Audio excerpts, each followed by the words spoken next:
This government meeting is brought to you by Eastworks and our local cable subscribers.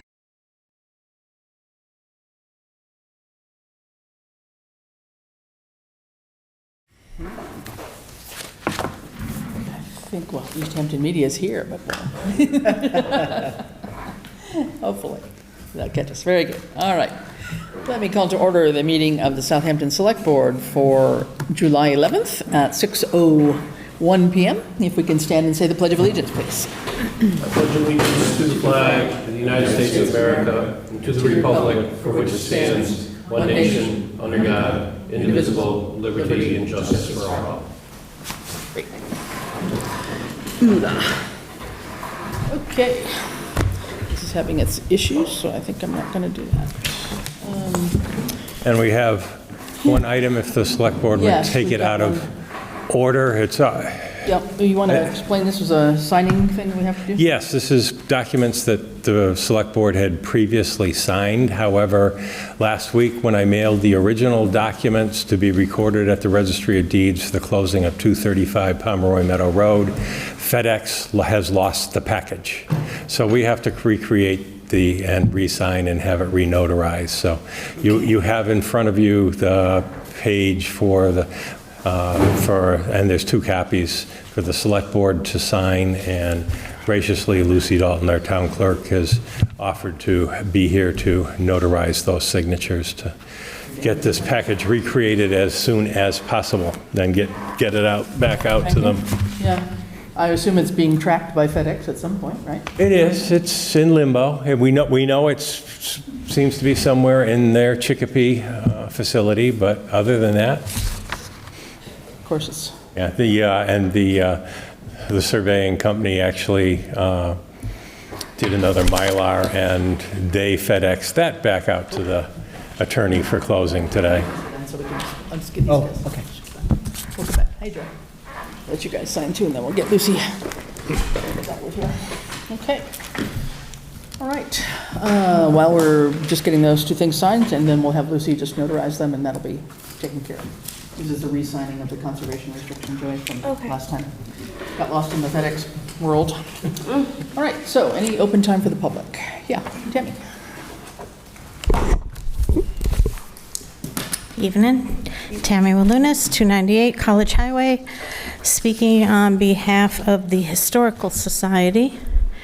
I want to remind the public that Friday, August 11th and Saturday, August 12th is Celebrate Southampton. Friday night, the 11th, we'll have the church to-go meal and time stretchers performing at the Conan Pavilion. On Saturday, there's going to be 10 a.m. at the church, Congregational Church here, is going to be David Parsons and his kinfolks, presented by Marion Howland. 11 to 3, the library, the old library, will be open to the public. 11 o'clock, we'll have a craft fair. We have over 30 craft vendors that are going to be attending. And then from 11:30 to 4 o'clock is our picnic and activities, all happening free at Conan Park Pavilion. We have food trucks coming in, Local Burgie and Ginger Love Cafe. Crooked Stick Popsicles is doing our free popsicles this year. You need to get a ticket at check-in, and those will be given out between 12 and 2. Bounce House, Dunk Tank, Balloonist, Barnyard, Boy Scouts, Fire Department, Citizen of the Year, and new for us, we're going to do a group photo. We have music that day from the 413s. There's a couple up on 60 High Street that are going to be performing. We have the community chorus, and of course we have our Historical Society raffle table. If there's any businesses out there that have not donated something and still want to, we are going to be finalizing that soon, but please, by all means, contact me and we will come pick up your items. So, thank you. Very good. Let me just add, we've also got, during this time, we're still working on how to do it, but we have 3 people in town that are celebrating their 100th birthday. Yes, I was asked And about so that. somewhere either between the church and/or the park, something will happen. We're still working on that. Yes. But there's 3 people, which is pretty amazing, that are hitting their 100th Yep, birthday. there's 2 of them in July. That's Mary and Leona. And then Ted's birthday is actually the day after Celebrate. So Yeah, for so 3 people hitting 100, that's really remarkable. Pretty amazing, yep. So, good. Just Thanks, want to Tim. say thank you for all your efforts. Oh, thank you. A Well, lot of work, we know. well, if you want to bump up the, what is it? The license and permits, that would be great. That's okay. All right, any other open time? Cindy? No? Okay.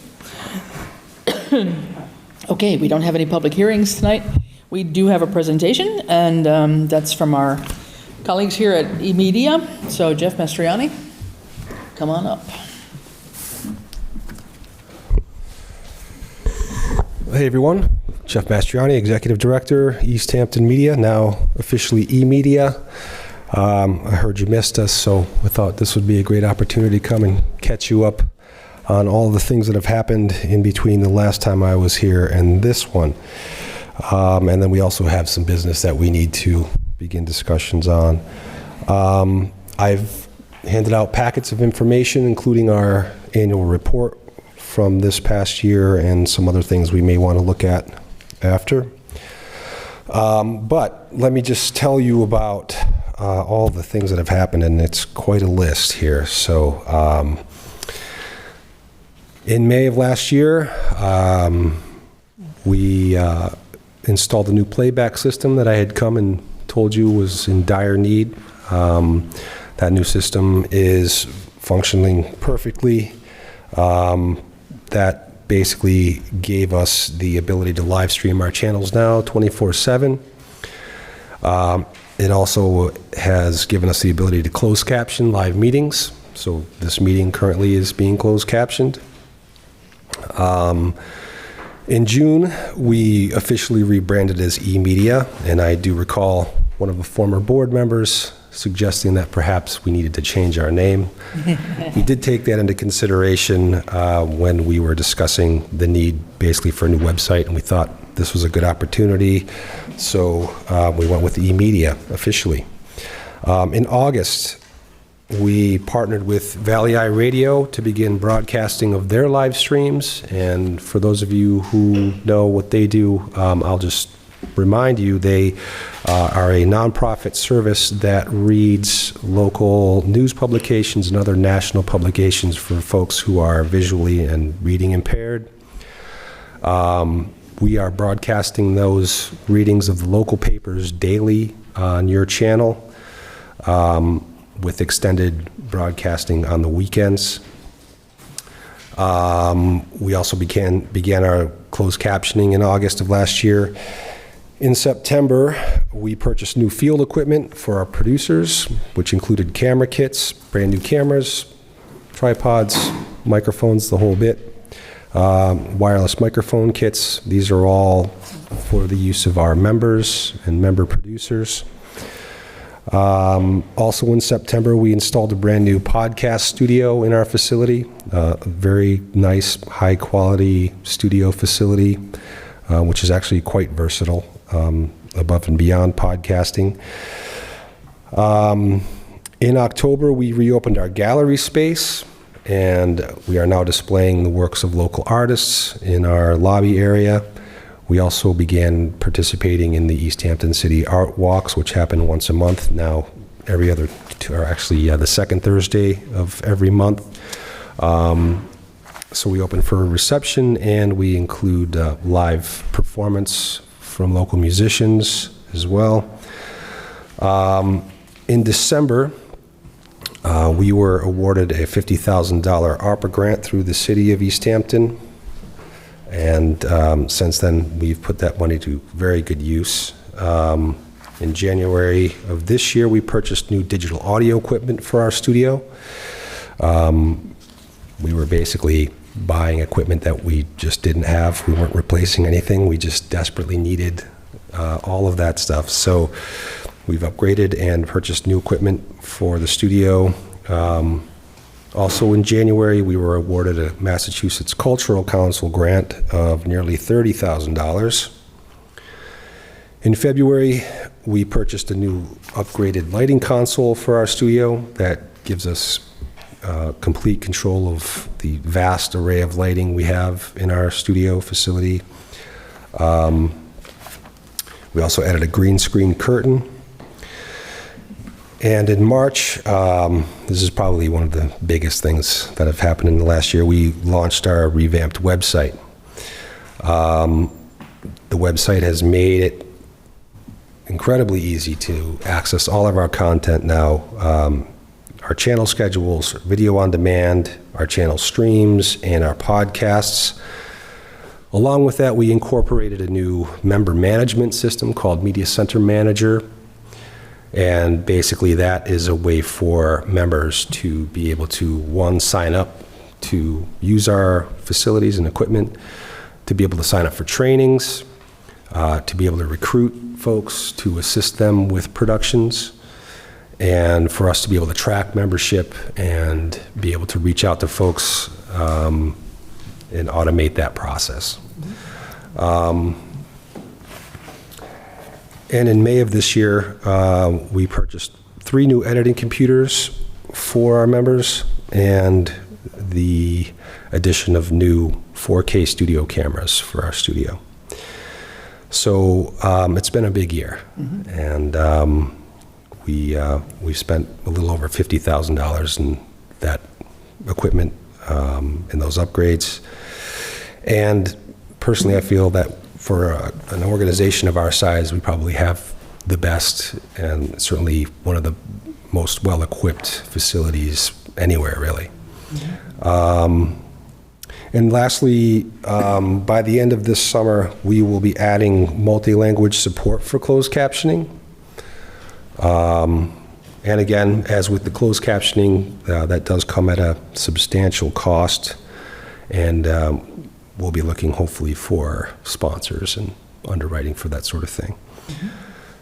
So that's that. I don't know if anyone has any questions. If Well, not, just in terms of the level of usage, I mean, you know, when you've invested so much in the studio and so forth, what's been kind of the volume that's changed over time, maybe? Or is it distinguishable between Easthampton and Southampton? Are there other towns also coming in to use it, or just related to our? So usage-wise, I can tell you that since the launch of our new website, and I think we really kind of were able to ramp this up, but since we launched the new site, we've had the biggest numbers of new member signups that I've seen since I've been there, nearly 2 years now. We have probably 4 or 5 new programs being recorded, podcasts and studio productions. I would say we have a handful of out-of-town folks, but for the most part, it's Easthampton. We don't have really anyone from Southampton involved, and that's something I'd really like to try to figure out how to get the word out here for folks to understand the facility and the equipment that's at their disposal.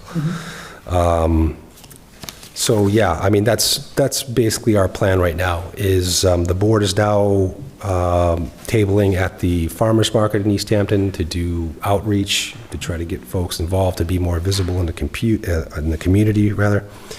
And that's another big part of it, is just being out where people can see us doing what we do. So yeah, we're going to ramp up all of these efforts over the course of the next few months, and I'll talk to Tammy about maybe setting up something at the Celebrate Southampton. So possibly we could recruit some folks from here to help out, and then, you know, to create content. So. Good. Okay. Anybody have any questions? Or are you Great service. I rely on it. The ability to see other committee meetings on demand 24/7 is great. Thanks. Are you going to get into your budget at all after this? I can, if you'd like. Yeah, let's talk about it. How you guys doing financially? Financially, you can see our report, in the annual report. Financially, we're in pretty good shape cash-wise. However, as you'll see in the second page of the information I handed out to you, this is not something that we can count on in perpetuity, given the fact that over the last 5 years, we've seen a little more than a 20% decline in subscriptions for charter, which is the way we're funded. And I think, as we all know, that's not going to end. That is certainly the direction things are going. Now, I can say that there is currently legislation that's being looked at the state level to change the model of how we're funded.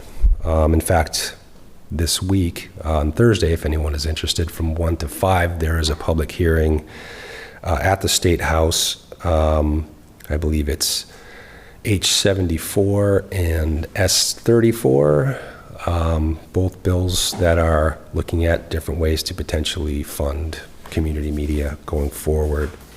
I can email that to whomever, and you can distribute it if you're available or would like to post any sort of comments or statements.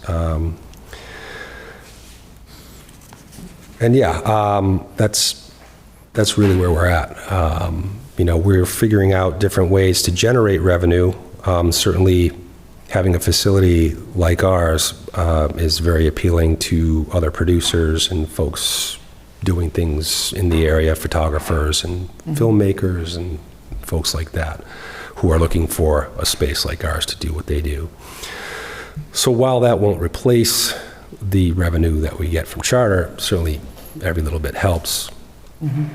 And no, that's really interesting to hear about the bills that are being worked on. You addressed my main concern, which is, I think you mentioned the 20% drop in the funding provided by charter. So I was wondering what the plan forward there is, and it seems like there is a plan through the state. Yeah. We'll say it that way. We'll see how that goes. Yeah. I know that our local legislators are all signed on. In fact, Dan Carey is a co-sponsor of H74.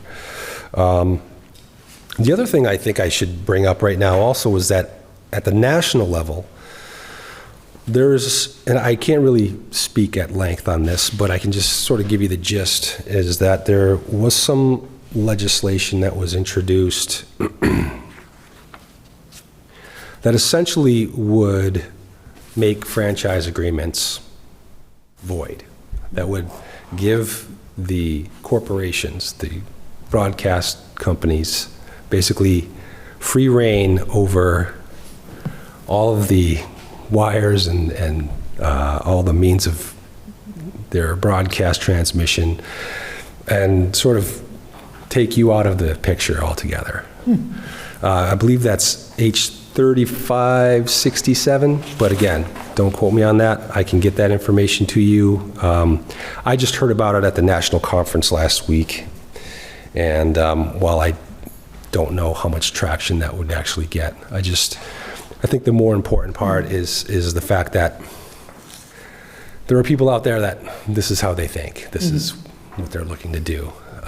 Just basically do whatever they like, and not give the states and local municipalities any say in what is essentially their property. So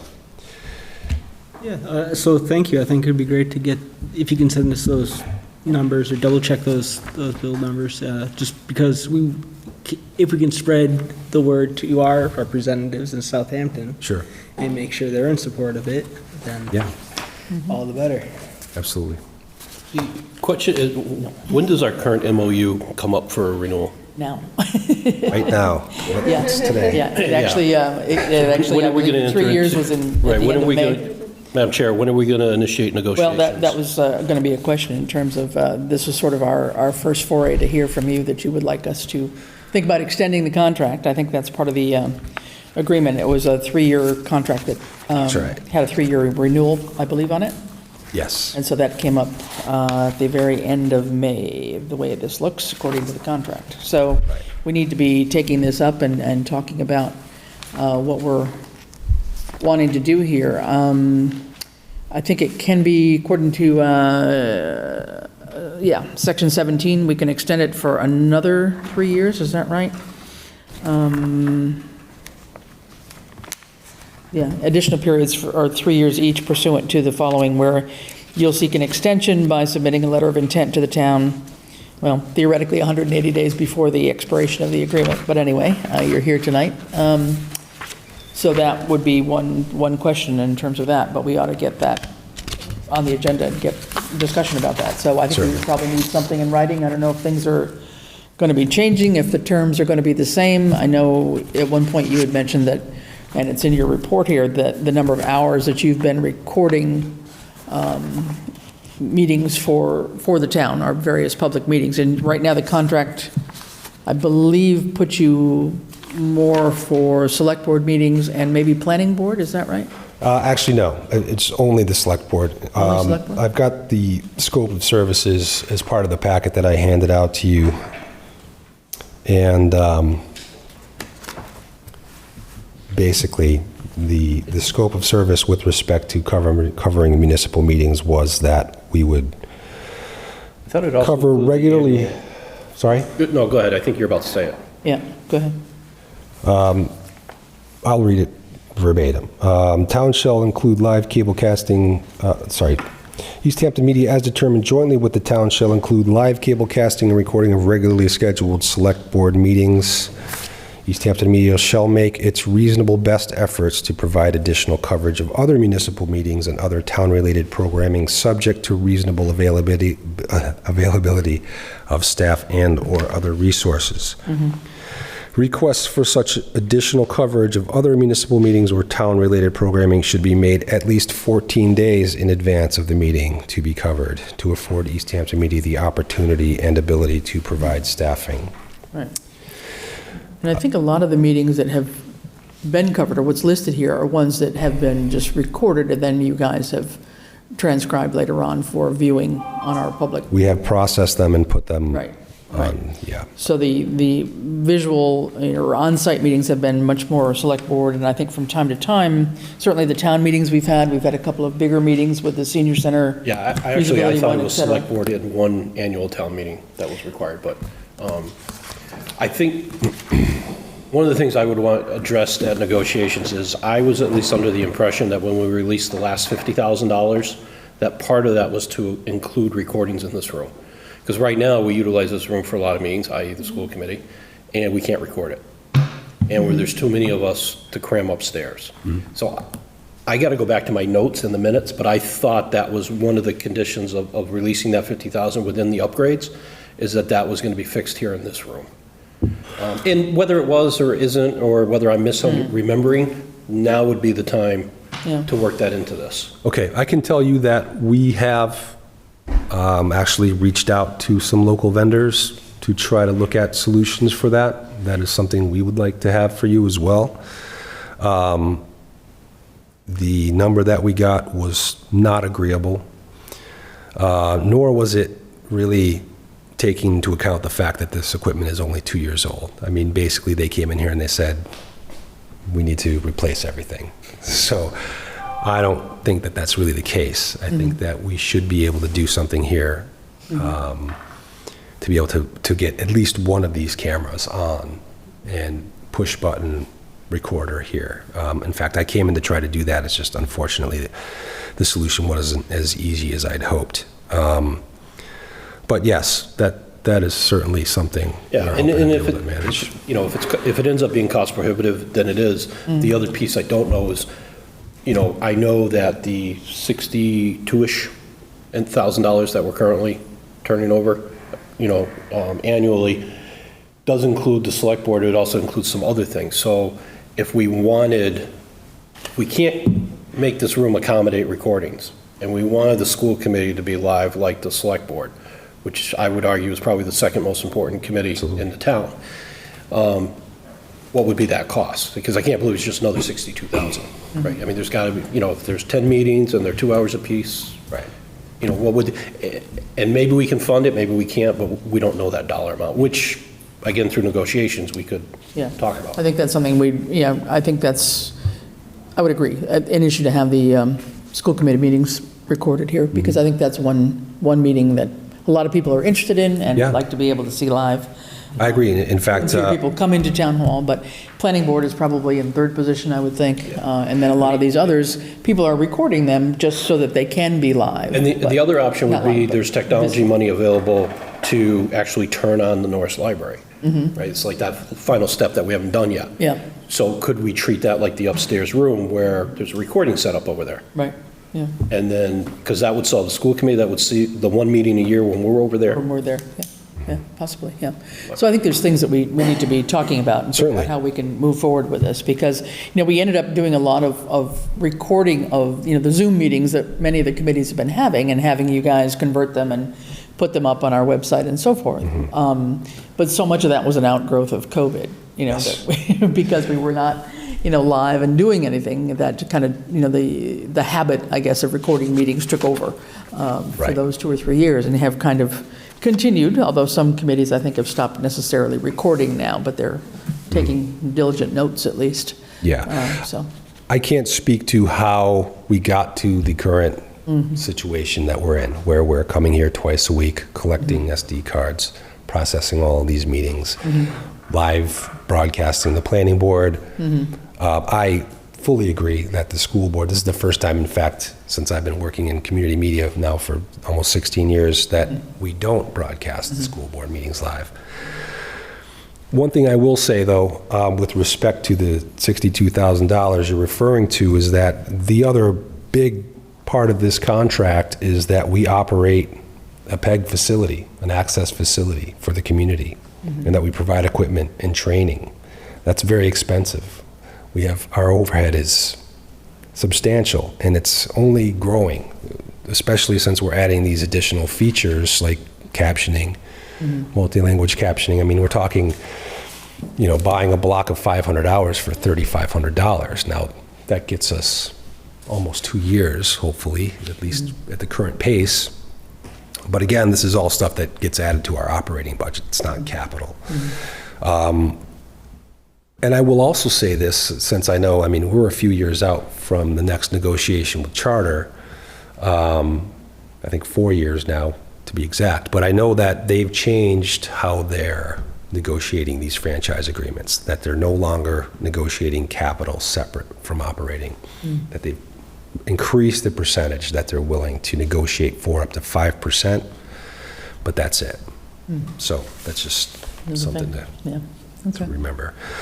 But yes, I'm looking forward to whenever we can get together to start this so process. I think probably, correct me if I'm wrong, our next step would be to have something in writing as a proposal from you all, that we could then put on the agenda and pick up, I'm going to say maybe our first meeting in August, I don't know. Oh, I'd go even farther than that. I'd make a motion that the chair, in conjunction with the town administrator, be authorized to enter into negotiations and report back with a final offer for our consideration. Oh, okay, well, Just rock and roll. go for it. Second. Do you want to put a time frame on that? Within 30 days? Well, you start the process. and Yeah, no, as soon as we can start it. I don't, Yeah. unless the rest of the committee feels differently, I don't think the 5 of us need to negotiate it. Yeah. No, I think it's a matter, though, I think it would be good to have the proposal so that everybody knows what's being proposed, but then, the actual negotiations could be done differently. Sure, okay. Because the pushback would too is we should be sending them a list of our requests. What can they accommodate, what they can't. Exactly, yep. So, okay, so with that, I have a motion and a second. All those in favor? Aye. Okay, so let's proceed in that direction. So we'll, Very good. I don't know, up to you in terms of how quickly you can put a proposal together to us, but I think from both sides, maybe in the next couple of weeks, we can also lay out some of the thoughts that we have in terms of what we'd like to see. Sure, yeah. And then go from there. Yeah. Okay? And I was just saying, last comment, where we've ended up now versus what we signed on for initially is quite far apart. So what I would like to consider I understand you have a new website here for the town, is I would really like to see us be able to bring you in terms of a resource for the community so that people can go to the town to find these meetings. So that, perhaps we continue as we've been, and we take care of processing them or however that works out. But that, because this is something we're doing in Easthampton right now. Yeah. People can go to the town's website, the city's website, look for the committee, look for the meeting, they find the agenda, they find the link to the meeting. I and it's that do believe simple. we have a space for that on the new website. So, I mean, Great. it used to be called Southampton TV or something. It's not that anymore, but there is a place in terms of Get Connected. I think it's under that section where we've got a place for that. So that shouldn't be a big issue. Very good. Yeah. Thank you. Good. Thanks for coming, Jeff. Yeah. Appreciate it. Jeff, Yes, sir. while you're here, would you like to bring the select board up to date on the issue with the smart TV? Oh, yeah. The smart that TV died stopped on being us smart. We, 2 years old. it's a PC. I mean, what can I say? The module failed. We did send it back under warranty. I have received a replacement, and I'll be here tomorrow to install it. Good. Yeah, it had been working, and then all of a sudden it went kapooey. Just like that. Just like that. All right. Good. Thank you, Jeff. Thanks, Jeff. Appreciate Appreciate it. it. All right. All right. Onward and upward. Town administrator report. Ed, would you like to go through your report briefly? Sure. Let's see, the state due to July 15th falling on a Saturday has extended the deadline for departmental transfers until Monday, July 17th. Please extend the temporary terms of Dan LaValle and John Lumbra until July 18th, so any other departmental transfers which become apparent, we would be able to deal with them as a last-minute emergency. Also, if the select board would schedule a tentative meeting for Monday, July 17th, just in case another transfer is needed, that would be appreciated. We would only need a quorum of 3 members of the select board to act if any last-minute transfers do come in. Let's see, just to let you know, the vendor did run into an issue with the additional plumbing at Center Cemetery. For the water there, they had to order an additional part. That part should be here next week, and the water should be turned back on in the cemetery by the end of next week, July 21st. The water department has received delivery of their new box truck, which actually took about, well, a year and a half or a little bit more than that to be manufactured. There was some localized flooding on Gilbert Road yesterday. There have been a number of washouts on some of the gravel roads, including Mountain Road, Crooked Ledge, and a few others. It will take the highway department crew 3 or 4 days to complete those repairs.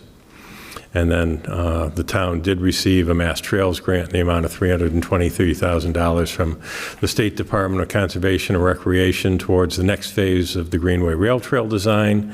Thank you to the Green Rail Trail Committee and the Ad Hoc Grants Committee for their work putting this successful grant application together. And later in this meeting on the agenda, there's a matching design phase 2 proposal that we're asking the select board to enter into for the next step in the design phase to spend that grant money.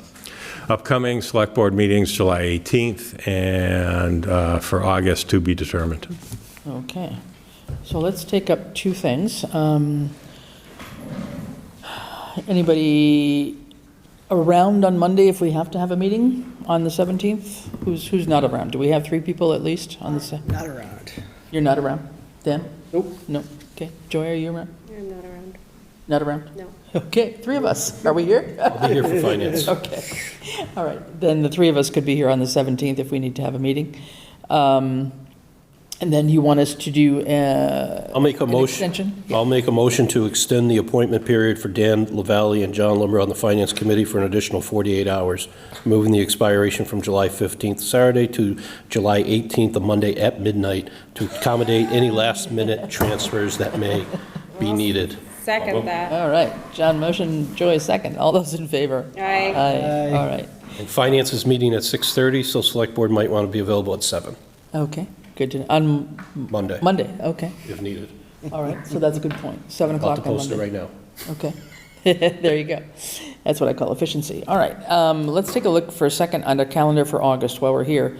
August is our long month. I believe we have 3 possible meeting dates. So we're meeting again next week on the 18th. Because of the 4th of July holiday, we decided to do these back-to-back tonight and next week. So then that would put us on the 1st, the 15th, and the 29th of August. Everybody okay with that, more or less? I can make the 29th. Okay. Are you out on the 1st and the 15th, both? Sorry. Okay. All right. Well, we'll keep them to Tuesday nights. I mean, that's our general rule, unless we had to have a special emergency meeting for any reason. So the 1st, 15th, and 29th, unless anybody else has any objection. Okay, let's just do that. I won't be here, the 15th. 15th, you'll be Yeah. gone. Okay, all right, well, we'll do what we can, and hopefully we have a quorum for those meetings so we can conduct our regular business, or you can always Zoom in. You know, we do these kind of hybrid meetings too, so we'll see what we got going, okay? All right, other select board reports. Who would like to start? Any meetings that you've been to this week, or last two weeks? Joyce, anything? No. No? Housing Authority was supposed to meet, but they didn't have a quorum, so no Okay. meetings. No meeting on a quorum. Okay, all right. Dan, anything? Nothing for me. Also? Okay. I'll wait Steve? until John reports for finance. I think he Oh, has yeah, okay. more words Yeah. to say than I would. Okay. Steve, Holiday any more schedule, words? no report. Yeah, okay, just scheduling, okay. And John? Yeah, sure. I've been busy. Okay. I fit in a vacation and a few committee meetings. So first, I guess on behalf of Norris, I'm happy to report that the local Southampton School Committee has been awarded a grant of $28,868.75. It's the fiscal year 2023 Safer Schools and Communities Initiative Local Equipment and Technology Specialty Grant. And this really wasn't discussed at the select board level, but it has been discussed publicly at this Norris level, so I will share that. It came to the attention of the school committee that there were some activities happening at our building on Pomeroy Meadow Road that indicated that we may or may not have had some antiquated security systems, you know, those juvenile youth of our town. So we conducted a threat assessment study, which is still, the result of it is still sitting in executive committee and probably will remain in executive committee because of the nature of it and not be made public. But that document was the source of our application for this grant. And this grant, the $28,000, is to be used to enhance the security of the building, including but not limited to the locks on the door.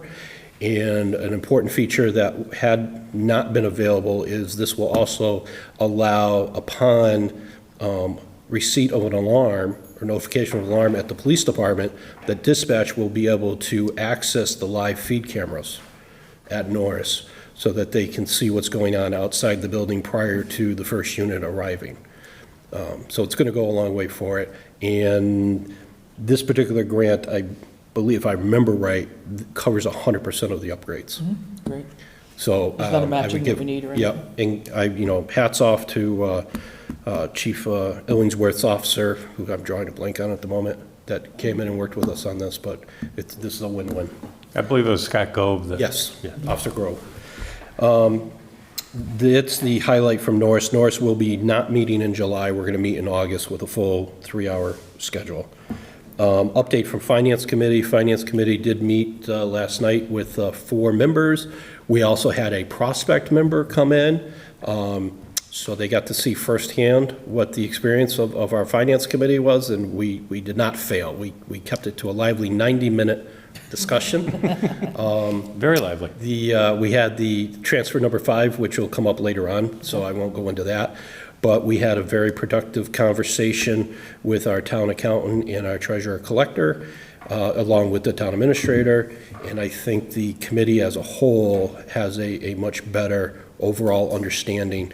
And we stayed towards, you know, where do we want to go? Let's not really deal with where we came from. Yeah. But how can we collectively be together?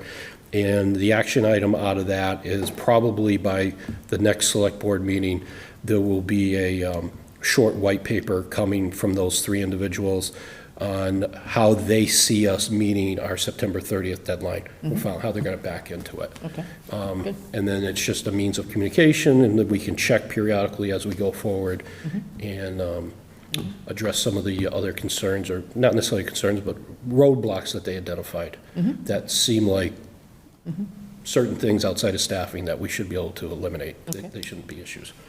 That's it. Those are the only two I met. So you have one prospective member who came? I think, Wonderful. Good. I was told that I can move that application later tonight, if it's in here, and if it's not, it'll come up under other business. Yeah, I don't think it's in It'll our, come up next Tuesday. yeah, or next So we may need that person for quorum Monday night on the 17th. Okay, well, we'll see. And just for what it's worth, I've had a couple people contact me, and I've got one person who sounds like they're somewhat interested also. So just chit-chatting it up in terms of what the Finance Committee does. Yeah, it might, and I would, for her first name was Heather, I would encourage anybody to go to one of the next meetings and just see it firsthand. Yeah, no, absolutely. I think that was good, and remember, if we put her on, we're 5 until Monday at midnight, and then we drop down to 3. Right, so if there are other people interested, there's going to be 2 open seats Yeah. on Tuesday. Yeah, yeah, that would be good if that person, if they're seriously interested, that they might also attend just to watch and see what happens. So, okay, I'll make that known. Thanks. Okay, nothing on my end. The ad hoc grant committee met today just to sort of reconnoiter and see where things are. We don't have any grant applications in the works right now. We're waiting on results from the One Stop for Growth application that was done regarding the public safety complex, and we should know that, I think, by probably another month. I'd say certainly by the end of August, we should get some feedback on that, if not the final answer, one way or another. And then the Council on Aging is waiting on Highland Valley grant, which is probably not until September. So right now, we're sort of taking a break for the month and just sort of waiting to see what comes up, but no particular grant activity right now. No new stuff anyway, okay? And Cost Efficiencies is going to meet tomorrow, and we'll be talking about that a little bit later tonight, too. Other than that, appointments and resignations. We have a few. Who would like to start off on any of those? I can start a couple here, if you want to. Can we take them all up together, Well, if no one's going to object to them? most of them are almost all of them are similar expiration dates, I guess, or we can take them in. I'll make a motion to approve Sharon Hart, Capital Improvement Committee, term to expire June 30th, 2026. A motion, also to approve Marjorie Nadeau, Cultural Council, term to expire June 30th, 2026. Judy Taylor, Cultural Council, term to expire June 30th, 2026. Elsie Feely, Historical Commission, term to expire June 30th, 2026. Danielle Brian, Ad Hoc Technology Committee, term to expire June 30th, 2026. David Rooks, Ad Hoc Technology Committee, term to expire June 30th, 2026. John Workman, Public Safety Building Committee, interim as Fire Chief appointment, term to expire September 30th, 2023, or until Fire Chief is appointed. Cindy Palmer, Public Safety Building Committee, term to expire June 30th, 2026. And that's it, I think. All right. Second. So, There you go. all right. Who was that? John made the motion. Who was seconded? Pick one. Dan, second? All right. Dan, second. Okay. All those in favor? Aye. All right. Hearing no opposition, all those appointments are fine. And I see Cindy's here in the audience. Did you want to say anything, or? Assuming that's the reason you're here. Cindy Palmer, 71 Glendale Road. I never miss the opportunity to speak. Actually, I don't want to say anything except that the agenda kind of confused me because my name wasn't on there, so. It's on our agenda. Yeah, good, because it's not on this one. But okay, thank you very much. All right. Yep. Okay. All right, moving on. So, new business. We have a couple of items here. The financial software recommendation, we don't actually have in our packets tonight. We've seen some of that before. And based on our last meeting, I think it was Dan maybe who had suggested that we have some sort of a decision matrix. And so we've put some thoughts together on that, and Ed and Bradley and Jen are trying to work through that a little bit, and hopefully we can have that for the next meeting and see where we are with that. That just hopefully is comparing apples and apples and gives us a better understanding of which of the financial software programs we really want to chump. So we're not going to take that up tonight? I don't think, we don't have enough information. They're filling out their matrix. Jen's got hers, so. I was going to say, Well, we I'm don't pretty have sure all that's three the of only them, reason so, why I they're mean, here. it's- I mean, I'd rather, I don't know. Bradley has his too. We all have copies for everyone. Well, but we haven't had a chance to look at them ahead of time either. Well, why don't you let them get up Okay, and if you want to go just- ahead and present Let them something, both get up and sure. give their verbal. Okay, you want to give a little verbal overview? I would Sure. like to hear their Go ahead, presentation. since you're here, yes. I mean, I don't even know where to start. Okay. Yep. can Well, start by going come on to up the to the mic for one. You get what you wish for, yeah. My favorite spot. I know we Yeah. handed out the matrix a little late, so I wasn't understanding that you guys had already tried to tackle it, so go for it. Madam Chair, Jennifer Day, treasurer collector. 10, 15 minutes to hear their. Yeah, no, that's fine, yeah, no, that's fine, yeah. I don't have a It copy of wasn't the, clear how Yeah. it was evolving. yes, there was no matrix in the package because that was given to Ed Okay. to work with the team, so, but anyway, it was basically, You, Bradley? you know, just trying to compare the different modules, the cost, installation I cost. remember it was a little hard Cheer me on. to put them on. Jen needs even- moral support, I Brad. do. Yeah, all right. Yeah. Try to give us what your thinking Okay. is based on what you've been able to do so far, and then we'll So, hold it off. Yeah. well, comparing, if I look at the matrix, so comparison, so support hardware needed, server versus cloud, they're all in the cloud. So rather than going through maybe each module cost, I guess I'll just give you the total cost. Okay. So Bradley, for, First of all, do all of them have the Springbrook. same modules? I guess that would be a question. yeah, they all have the same modules except for Vadar. Vadar. We would have to use Harper's payroll, but they're fully integrated with Harper's. So there's full integration for all of them. I mean, I would prefer using Harper's payroll no matter which direction we took, just because it's almost like not fully outsourcing payroll, but they do your 941s. They process your, they file your state taxes for you. They do W-2s and the 1095Cs, which would be, those are time consuming, so that would be really helpful. Also shifts 100% of the liability to them. Right, yeah. So liability for not having your 941 done correctly or on time, that can, And outsourcing the payroll, regardless of who it is, doesn't that also allow the employee portal where an employee can go Yes. online and access all their documents and all that? Whenever yes, they so want? by using Harper's, there would be an employee portal. Springbrook also does offer an employee portal. I think, did Zobrio? I don't remember if Zobrio did. But I know Springbrook I believe did. they did, but I know you've had a few issues with Yeah, QDS Sobrio over the past few weeks that yeah, I mean, and those issues, have maybe, I would say on support side, that maybe dropped them to the third and last place of the three. yeah, those issues are, they're kind of with Point, but still, those people are moving to QDS, so, and it's just customer service as far as that goes, and not getting calls back. We're having issues with the real estate bills right now, where any properties that transferred last year, for some reason, when the assessors vision software sends Point a file, and then they convert that file to the bills and upload it in my system, and we don't know what happened during the conversion, but those new owners weren't on the bills, just the previous owner. So the bills all went to the wrong place for any sales that happened during that last year. So how does this tie in from Vision to Point to which vendor? Well, it ties into Point because I've been trying to get help with it, and it was really hard to get hold of someone. And also, there's one of our computers in our office that won't print water statement of accounts right now. And when I called Point to ask them if they could like look at it and correct it. They basically told me that they wouldn't know because they're not fully servicing Point anymore because it's going obsolete as of June 30th.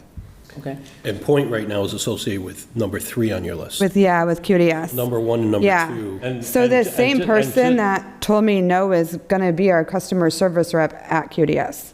Yeah. And just to clarify, we use Point currently for 2 different applications. We use Point for our building online software, and we also had used it for tax collections and water billing. Point sold off their tax collection portion, but kept their permitting software portion. So they sold the tax billing portion off to QDS, so Zobrio. Yeah, so they merged with Zobrio, who's the financial software, QDS, who would be tax collection, and Point does permitting, and they'll still do deputy collector service. So. Question, so is Zobrio QDS planning on putting out a new version of software? You mentioned QDS has its own version. They're already a company, but they're based out of Connecticut. Okay. The only clients they have in Mass are clients that have converted over from Point. And I think there's maybe, did they say it's 6 to maybe 10 of them? Yeah, I think they're up to about 10 now. Yeah. So do we still would need Point though for the building? The building will still, most likely, no matter what we do, is still going to keep Point for their permitting, I would think. Permitting at least. Right? Would you? Different application. Yeah. Okay. Keep going. So, so as far as cost goes, Springbrook is definitely the highest at like, we had a total, Bradley, and I don't know why I don't see it here. 95,000. Thought it was like 120 something. $95,184 for the conversion. And then I think it's plus the, what's that? Oh yeah, 128, 749 total. Right. The annual cost yearly would end up being $33,565. Vadar would be an upfront cost of around $73,000, and the annual cost would be $23,401.74. And then QDS is honestly their quote they gave us was 93,000 total, right? But it didn't really split up things very well. So we kind of estimated that 93,000 total. We said, how much upfront total, Bradley? Yeah. It would be So 28,000 annually after the upfront cost. And I think the upfront costs were about 93, right? Was it 90? Was it the 93? that's for QDS. Yeah. And then back on Vadar, So- you said 73 for Vadar, and is that the upfront cost? And then 73 for the upfront cost. And I did contact them today because that asked me to get a new quote from them in case it changed, because the quote was from a year ago and they said they would honor the quote from a year ago, and to let me know that they also added a platform where taxpayers can, it's being implemented in January, but taxpayers will be able to go onto the platform, view their bills, print their calendar year taxes paid. So that's awesome. And we'll also be able to make payments. What's that? Do you think that would ultimately replace the It unit? could possibly replace Unibank, but it wouldn't have to. Yeah, so that's an option. On the Vadar one, the numbers in there, the 73 and the 23, that includes the outsourcing of payroll. Right, it does. It includes Harper's. Right. Yes. that's Yeah. included in that? Yeah, Harper's is included because they're integrated, so that's in their quote. Harper's is like, the payroll portion for Harper's, they put in as 11,800. Yeah. Yep. So then if we could just go down, Separate installation. Sorry, what? Oh, sorry. Just, so if that's the upfront cost, what about the conversion cost? Is that, That includes that. Everything? Yeah, so, yeah. so it's Springbrook that's got a conversion cost of 95 and then the total cost? Correct. Is 128? Correct, because it's 95 to migrate, and then 28 is the yearly fee. Well, you said So- 128 something. 128, sorry, yeah. It's not the yearly fee, that's the cumulative. Oh, I'm sorry. It's 95 to do the migration, but then the other like 28, is it 33, you said. $33,000 would be the annual cost. Okay. So the two of them together make the one something. I see, that's the total. Yeah. Okay, I gotcha. Okay. So they're not So 73 so- versus, and 23 on Vadar. So Vadar did give like two different payment options. One was to pay basically $3,000 the first year and then pay the 20-something thousand for 5 years. Or you could pay, what is it, 31? Sorry about doing that. Or you could pay around 32,000 a year for 6 years instead. So Amber, either pay the conversion cost in year one or spread it over. Or spread it over, yeah. Yeah. So they do have that option. But knowing that we're using ARPA money, Right, want that in year one. Yeah, Right, paid- I would paid think. upfront, Exactly. Yeah, we need to, I think, yeah. yeah. And this would be like a 5-year contract? Is that would be any of It's it? 6 years. It's a 3-year contract, though, but they'll honor the pricing for 6 years. After 3 years, they allow you to get out of it if you want to, but, I mean, it's not like an easy conversion, so you probably don't want to move, Yeah. you know? Okay, Um, good, You okay. touched on user base, a number of other clients. I think it was for your current system, or at any rate. Which of them have the best peer support, if that's a thing among So as far as accountants? support, where is that? So Springbrook, I did get a reference for Springbrook. They said customer support is a 10, always return a call or email. As far as SoftRate goes, so SoftRate and Springbrook are, basically Springbrook is the cloud version updated of SoftRate. I'm not sure if the customer support is the same or not, but I know for SoftRate right now, like sometimes it takes a full day before they'll get back to you. So usually that's really not, when we do call them, it's usually urgent. We're using currently, right? Yeah. So also with Vadar, I got references saying Vadar is amazing. You will almost always reach someone right away or within the hour, and you will get to know this person. I don't have any references from QDS because they only had 4 towns at the time when I got references. And it was like Washington, Worthington, really small towns that, you know, probably the collector only works a few hours a week and I didn't hear from anyone, so. Did you get any references from QDS, Bradley? Yes, I did. You did? Wow. Well, What did you? I got one. So. Yeah? Yeah, go ahead. Bradley Axon, town accountant. I had one response for QDS, and they said there was very responsive tech support and easy to add new features to the software, but their cons were QDS needs more support members, so they called and they didn't have someone available to help them, and they said that there's learning difficulties learning the software when you're a municipality with a lot of turnover. So new people come on, have to learn the software and struggle doing that. That was their only comments on them, but they did recommend it. Okay. Yeah. So I think a couple of the other questions were just about the ease of use and how easy it was going to be to, Right. had a, Yeah. major training time, or is it going to be, pretty Right. easy to pick up? I honestly thought for me, Vadar was the most user-friendly demo I saw. It's hard to say when you don't use it every day, but as far as watching the demos, like, I didn't really find Springbrook to appear user-friendly. And QDS was really hard to follow the demo for, like, we didn't really see Zobrio except for in Zooms. So it wasn't the same as actually having a real live demo. Yeah. So it's hard to say for sure, but I know there were a lot of references for Vadar saying it was user-friendly and easy to learn. And did you hear on that, Bradley, or? Yep. What do you?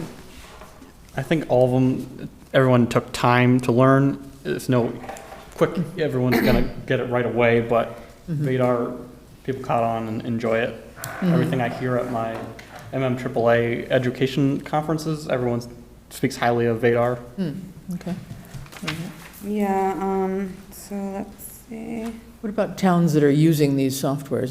You said that QDS is probably not too much in Massachusetts, but how about the others? Are there? Vadar is There's- the number one Yeah, in Mass. software, I'm not going to say popularity or rated wise. I'm going to say Yeah. it's the number one In use. used In use. financial software in Massachusetts. Massachusetts. Yeah. No communities use Springbrook in Mass yet. And then as far as I know for QDS, Worthington, Conway, Needham, and Washington use them at the time when I asked for references. I don't know the other communities. I do know that I asked Doug Ross from Vadar for a quote today. He said also, which is important, that Mark Abram, who teaches the accounting courses, right? He's the one that after they convert, when they convert Bradley's chart of accounts, Mark Abram goes through it with all of them to make sure that it's the standards that it needs to be for accounting standards. The UMass codes? Is Yeah. that what you're using?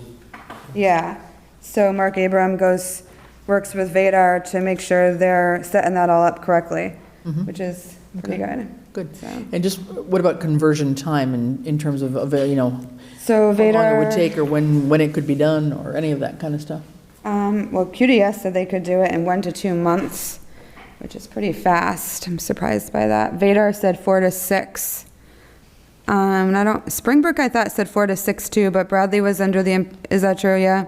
That's true. Okay.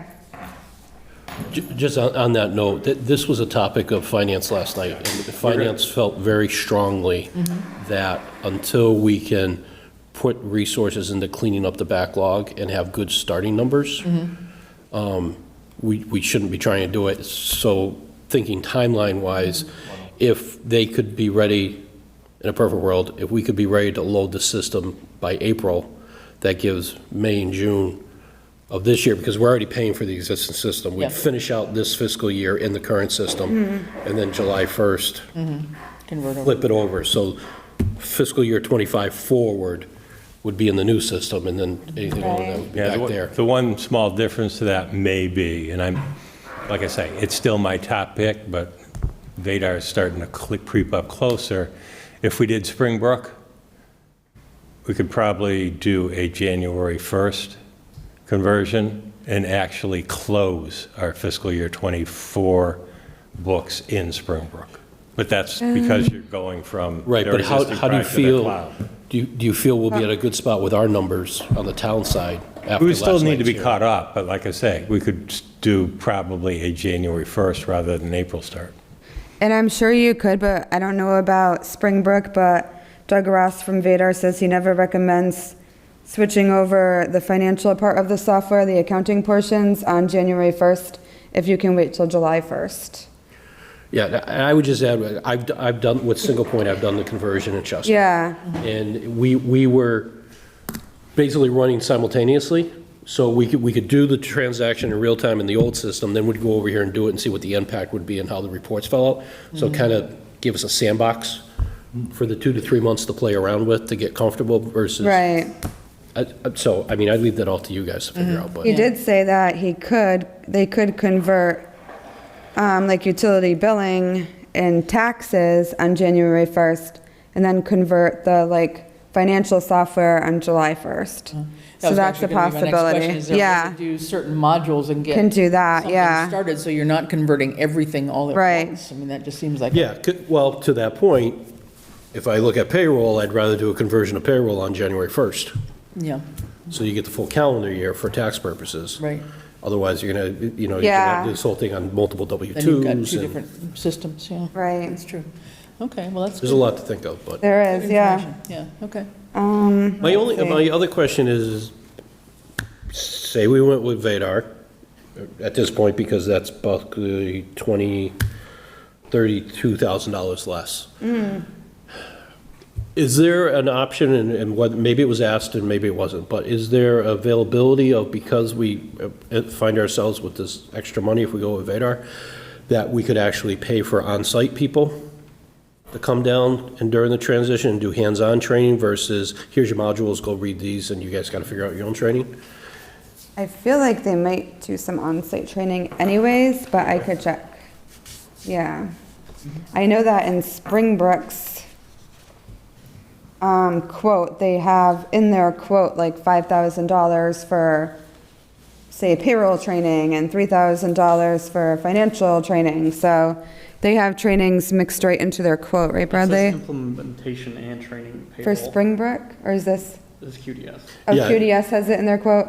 So I'm just wondering, I mean, there could be training where, hey, turn on this GoToMe computer and I'm going to punch you through this virtually Right. versus around person, but Ed? Yeah. Yeah. No, I don't. And this thought has just come to me because actually since I got the matrix on Monday, today's been a zoo, but I had a chance to make a few phone calls. So, number one, you all know that I'm a detail freak and a control freak.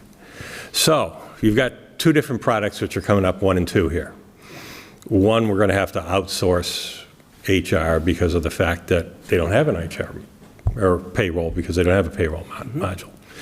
The other one does. Well, in that $128,000 quote is 3 modules that if we outsourced, we wouldn't use, so that brings the price down. So the question starts to become, okay, do we just want to tie into a software system that tells us that we are not going to, we're going to have to outsource payroll, or do we take one that it's our choice? Now, however, as I've delved into that, we know Vadar integrates with Harper's. I've just started to ask the question today of Springbrook of, okay, if we wanted to outsource payroll, what's your integration with that? You know, can you do that the same type of way? And we get the same product back. And that's when I said, well, if you want to do that, you won't need our payroll module, you won't need our HR module, and you won't need another one. So my mind's starting to click, and I want to, like I say, I want to delve a little bit further into this is, okay, could we integrate with Springbrook the same way with Harper's or somebody else and get the same product back, or have they not looked deep enough into integration that we wouldn't get the same product if we either outsourced in the beginning or down the road, which may change my number one financial software pick, you know, a little bit. And also, like I say, my pick right now is Springbrook a little bit ahead of Vadar, and some of that also comes from the fact that I know traditionally, just from talking to people, the collector-treasurer module seems to be fairly friendly to the collector-treasurers. I have gotten some negative feedback on the accountant side that they don't like the accounting module. So, but like I say, I know, Jen, yeah. Because Bradley had really positive feedback when he went to the school in Vadar from the accountants there. So, and the thing about Vadar too is that they're local. So when we go to these places and we go when we're networking, we're able to ask other communities right in Massachusetts questions about Vadar, or Bradley can call them and be like, oh, you know, how do I do this on Vadar, whereas Springbrook isn't local. Their references are from Maryland. Like, there's no one in Mass that uses it. So when I went to the Treasurer Collector School, for instance, and tried to ask people about Springbrook when we were thinking about this like a year ago, they didn't even know what Springbrook was. So that's a most new of them didn't even know. Yeah. Springbrook bought a SoftWrite? SoftWrite. SoftWrite is, or was. SoftWrite's here, yeah. But there's no actual clients that have upgraded to Made the Springbrook, jump, right, yeah. that I know of. There's about half a dozen in Massachusetts that are in the conversion process right now. Madam Chair? So I just feel like it's nice to be able to like network and ask questions to other communities, so, you know. Yeah. Okay, I sure. Yep. realize I started this presentation off when you were wishing to pass until it was more formalized. I'd like to thank you both for the time and energy you've put into this hugely impactful decision. And it's not a fun thing to contemplate, even with a perfect system. Then you find out there are no perfect systems. There aren't, yeah. I want to thank you. It's hard to reduce things to, perfect comparisons, but I think you've done a good job of explaining what you've got on that. Ed has another reference to check, but I think we've taken on board what we can tonight. What's the time frame for making a decision? Well, I think sooner the better. I mean, we've got the ARPA money. I'd like to just close off the ARPA funding. We've got it, allocated, but I wanted to double check because we get put out a figure for the ARPA money, and then these quotes have been about a year old. So that's why, too, going back and being sure that we have the real figures, then I would, hope that then if, you guys have had the benefit of filling out the matrix or trying to, when we meet, I don't know. And one little update, and then I have a suggestion. One little update is, at least for the two that seem to be shaking to the top, you can add probably about $5,000 to $7,000 to those costs. And because we're going to have to buy the information off a point. Honestly, I would say even more, because if we were willing to upgrade to QDS, they were going to charge us $4,600 for our point data. And I think if we don't go with QDS, it might even be like double, honestly. We'll budget 10. Yeah. But that, that's a reality.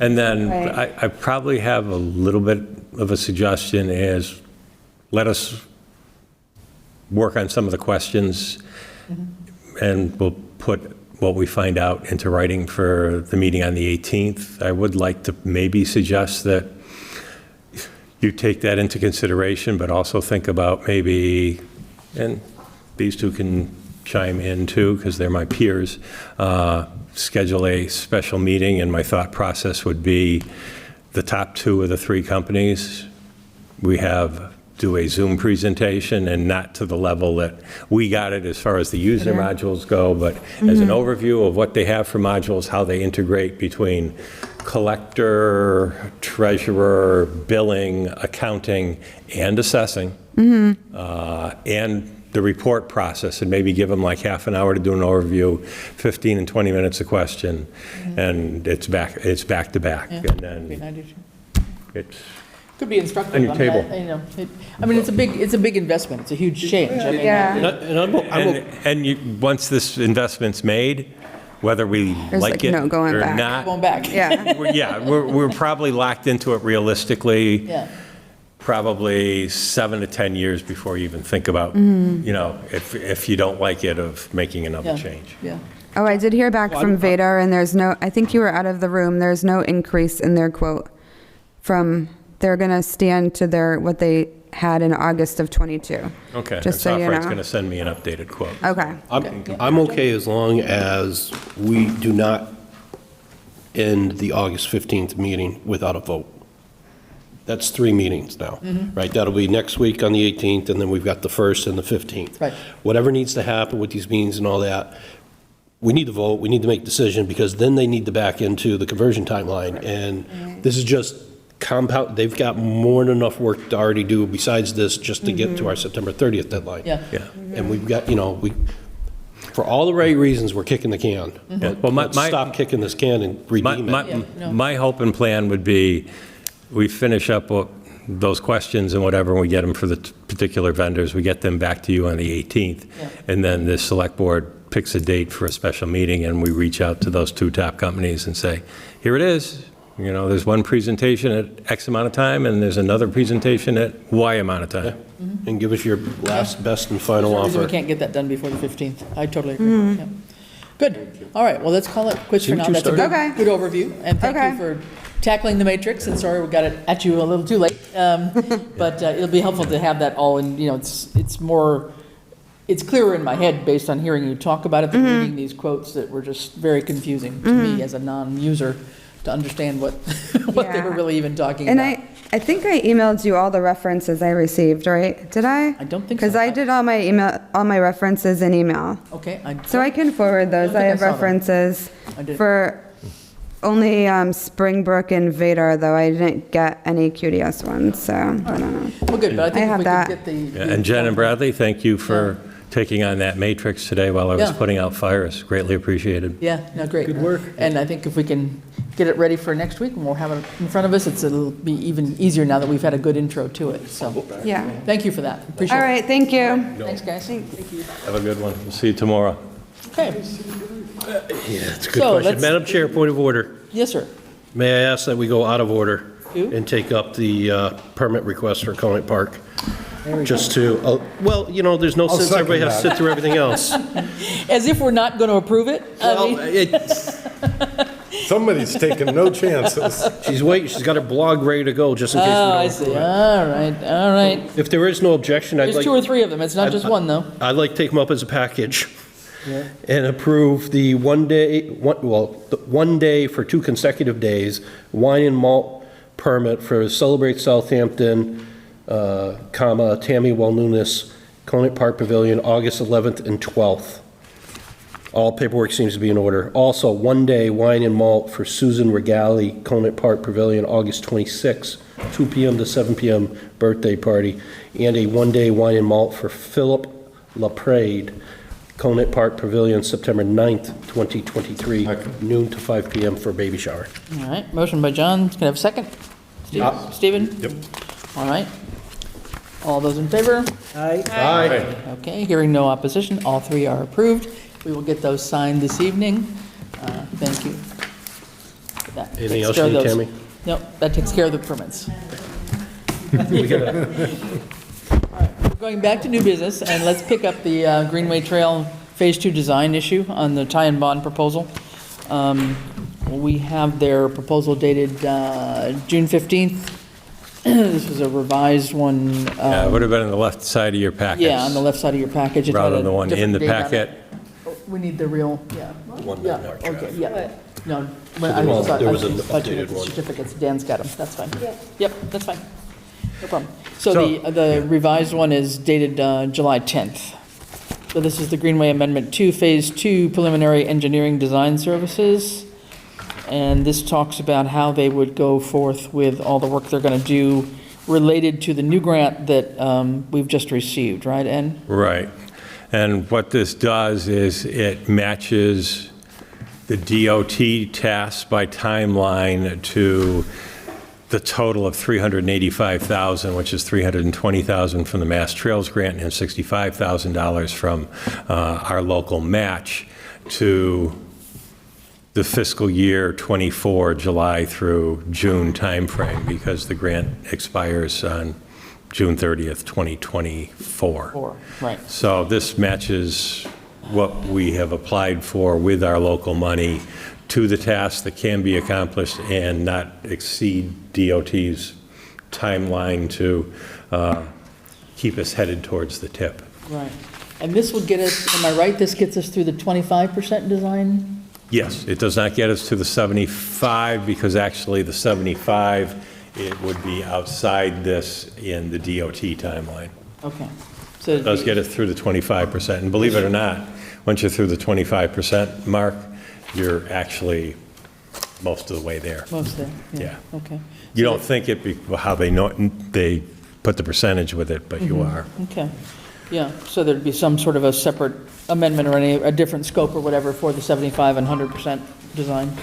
Correct. So we're still talking, what, a year and a half-ish to get through this whole process? To get through the Well, this will design? take us through the next year, and my guesstimation is, once we're through that, we're probably about 80 to 85% of the way to the end. So, yeah, another, and again, it all falls into that DOT timeframe, because even if you have the contract and the time to do, shall we say, all the steps to take you to 100% and going out to construction, if their time frame says that's a year out instead of you being at 6 months, it's a year out.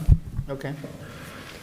I'll make a motion to approve the assignment under contract number 2200104 Southampton Greenway Amendment Number 2, Phase 2 Preliminary Engineering Design Services as restated July 10th, 2023, and authorize the town administrator to execute such document on our behalf. The chair has it, so you can authorize the chair to sign it. Your name's already typed in there. It is. It is. I'm just saying. That makes it easier. You know, you're Mr. It's yours. Stickler for the rules, and You got it, all right. you wanted to sign it, you plugged your name in there. So I got a motion, can I have a second? Second for discussion. I just questioned, the $65,000 match was from CPC funds? Yes. Okay, Yeah, thanks. through the town meeting, yeah, exactly. Yeah, that's So what I thought. 320 was the grant that was just received, and 65 is the amount we put forth from CPC. Okay, I have a motion and a second by Joy. All those in favor? Aye. Any opposed? If not, that passes. Thank you very much. See, I'll take that original back and sign it. I don't, Can I give you one with the yellow? Okay. I'll Nope. sign mine. I don't think I had a yellow sticky one. Nope. Unless it got mixed in with some other papers, but I It don't may think so. have. Okay, onward and upward. Other new business, just the next one up is the Ad hoc Cost Efficiency Committee. This committee, we're looking to probably extend this committee. We had put ourselves on until the end of June of '23. The committee's been working, and we're starting in probably a new phase of looking at our town government structure and some other ideas toward regionalization. So, well, we weren't totally sure where we were going originally. I think we've got some possible new directions, and I'd like to have us go ahead and at least vote to keep the committee an active ad hoc committee, and then we would need to basically reappoint certain people. Some people, there were 2 members from the select board, which is John and myself, and then we had people that were chosen representing various cluster groups. For those that weren't around, there's a group for the assessor, accountant, treasurer collector, and the library trustees. Bradley's the representative on group 1. For group 2, building commissioner, town clerk, water commissioner, council on aging board. Group 2 is represented by the council on aging board, Janet Kane. And group 3, police, fire, highway, board of health, that's represented by Ian as the police rep. We have not had a finance rep, so that's something after the committee gets going, maybe we will be able to have a finance rep. We also have not had a planning board rep. We have had the local school designee who's been the school principal. And then we've got one person, it called for up to 3 people, town residents with experience in financial management, human resource, or other relevant skills. And we have one person, Bob Riggs, who's been part of our committee. So not sure yet that everybody wants to still function, but I wanted to at least get the committee skeleton back in place and get that authorized again. And we will be meeting tomorrow, and I'll verify whether people want to have themselves serve again on this committee, and we'll bring it forward for anybody that needs reappointments, and which is really very few. Maybe when it comes to the 3 groups. Yeah. Group 1, Group 2, Group 3. Yeah. Have those designated people that have been there go back and just get recertified Just from get that group. Yeah, If exactly. they want to do it, or, Right. work it out And like I themselves. said, we haven't had a finance or a planning person, so we can be, looking for that. We'll check in with the school principal to see if she wants to join us, and also our one town resident, and we'd still be looking for a couple of others as well, so. And for the most part, almost all of these meetings have been Zoom. Yes, they Like have at 3-ish. Yep, they've been Zoom, 3:30. they're not in person, they're Zoom at, usually a Wednesday at around 3 o'clock for about an hour. And they are available on our town website for anybody that wants to focus in on them. So because it's ad hoc, are you full of members of the select board, or are you looking for more thinking beings regardless of their representation? Based on the committee, as the charge was divided, developed here, it was a 12-person committee was our original thinking here. And we had 2 select board members who will provide the committee leadership, so that's been John and myself so far. Right. You So- said you didn't have someone from planning board, and We did since not. I've already screwed up appointments once in a different context, Okay. what I wanted to understand Yeah, is, there's room for a planning person, yes. Point I'm a of select- order, Oh, that would give us quorum. That's the. oh, I'm sorry. If you had 3 select board members There we at go. an I'm ad sorry. hoc, Yep, good It's point. ad hoc, but that would still be an issue. because we'd be at the same meeting. Yeah, we'd be at the same meeting. It would be so that would be a different That makes my conscience issue. clear. Very good. I won't volunteer. I tell you, all these same people in the same meeting. So it would have to be probably somebody else from planning. Yeah, exactly. So that had been our dilemma before as well. So do you want a motion to continue it for Yeah, an I'd like to, additional a motion fiscal just year? to continue it on and for another year anyway, and then, I'll move to continue the ad hoc cost efficiency committee for an additional fiscal year. okay, Second. all right, all right.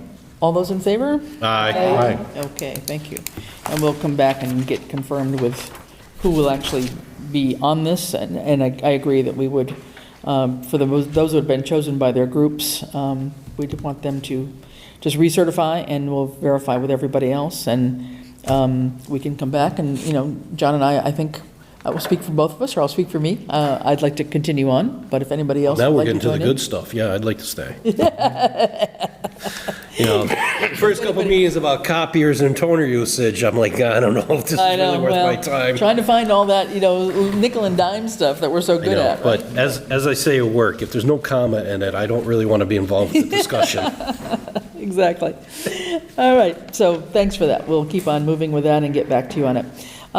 On the back of that page that you have in your folders, we've got the FY24 Select Board reporting schedule. So this is the new schedule. We've had e-media tonight, and so because we have the 3 meetings in August, we'll put it out. Ed, if you would reach out to Senator Vilas and Rep. Pease to see which of the meetings, and I don't know if they can both come at the same meeting, that would be good, but they may or may not be able to. So I put that at meeting 1 or meeting 2, depending on when their availability is.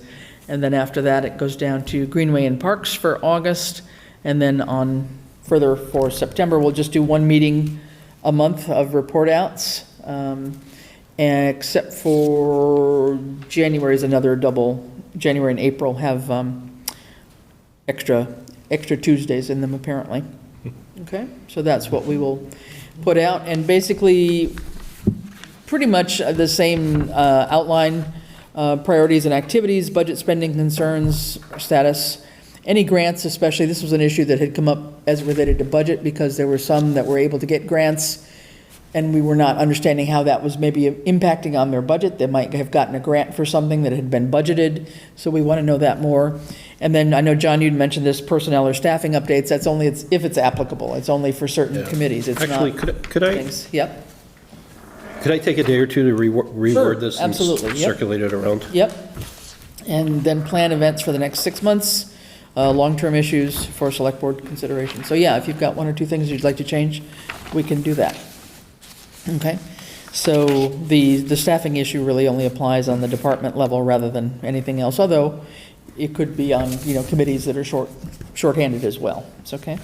But we will get that posted once we get some final information on next Tuesday about other things we wanted to have them report on, and it served just as an outline, so they were not just all reporting on all sorts of different things. We just wanted to have a good kind of concise report back to us and hear directly from those different entities. So I think it's proved us, pretty useful to have those reports, so we'll continue with that.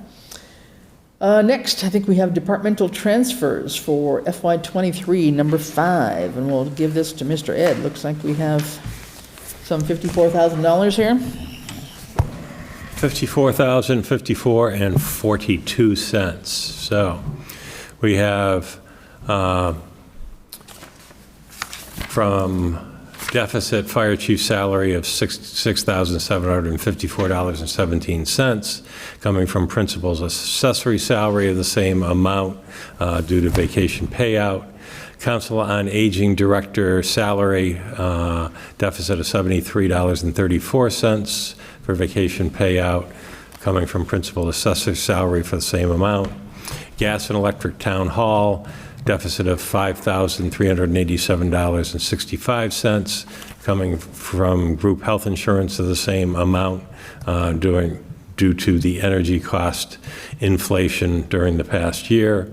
Town hall building expenses of a deficit of $1,585.24, coming from group health insurance due to a repair to the HVAC system for one of our wings at the end of the fiscal year. Fire department expenses of a deficit of $3,592.74 coming from group health insurance in the same amount.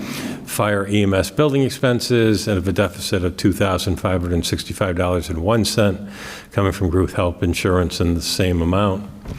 Fire department wages in a deficit of $206.47 coming from the assistant accounting wages in the same amount. Ambulance billing of a deficit of $958.98 coming from group health insurance in the same amount. Ambulance EMS expenses of a deficit of $6,586.78 coming from the principal assessor salary in the same amount. EMT wages in a deficit of $4,005.85 coming from assistant accountant wages of $2,009.59 and principal assessor wages of $1,996.26. Road machinery expenses of a deficit of $2,457.90 coming from general highway expenses, and that's due to the aging of our fleet and keeping it up. Library maintenance of $846.38 coming from library wages in the same amount due to some last-minute unanticipated repairs that were needed there. Admin assistant highway, $24.86 coming from general highway wages of the same amount. Health director salary of deficit of $277.72 coming from health agent wages. Water operating expenses of a deficit of $4,204.73 coming from water wages of the same amount. Transfer station operating expenses of a deficit of $9,396.60 coming from transfer station wages of $7,569.24 and transfer station testing DEP of $1,827.36. Police overtime wages, a deficit of $1,943.71 coming from police equipment maintenance of the same amount. Communication wages of a deficit of $1,555.61 coming from police equipment maintenance in the same amount. And then library utilities of a deficit of $1,630.68 coming from group health insurance in the same amount, both totaling $54,054.42. Can I ask a question? Go for it. I'm just, in regards to the salaries, we budget those out, so why are there deficits in those salaries? Specific question, please, as to which of those accounts, because there's different answers. Sure, okay. Let's start with the fire chief salary. Vacation payout. Okay. He retired on June 28th. Okay. So he is retired by Mass General laws to any unused vacation. Same for the COA director. Okay, and the health director salary? You'd have to ask that particular question because that would have been authorized by the Board of Health. Well, I could clarify because this same question came up last night at Finance. And while the line item says health director salary, in reality, it's health director wages. That particular position is an hourly post, where salary, you would think it's salary divided by 26 or whatever pays. But also, in addition, because Bradley was there last night, there were 3 additional hours of work, or additional hours, I think it comes up to more than 3, on it, that he did have authorization from the chair of the Board of Selectmen to pay. From the Board of Selectmen? I mean, Board of... You did? Chris? Board of Health. Which board is it? I don't believe I signed anything. Not that I'm aware of.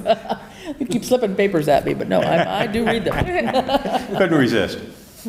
Okay, so that came from the chair of the Board of Health, in other words, to authorize that? So it was working more hours than had been planned, right? Because we had some money out of ARPA that was covering some of this, Yeah, too. well, so we asked that question too, and this specifically is not ARPA. The ARPA was accounted to within 20 cents. And I believe Bradley when he made that statement. So the issue is, it comes back to training. You know, I mean, if you're the chair of a board, you're signing what, as Chris just said, you're signing what's in front of you. You're not going back to look at hours and counts and things like that.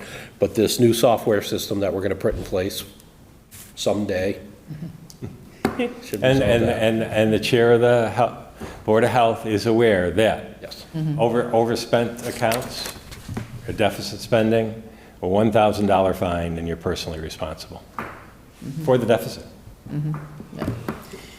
That's an MGL? So I'd like other- a copy of that.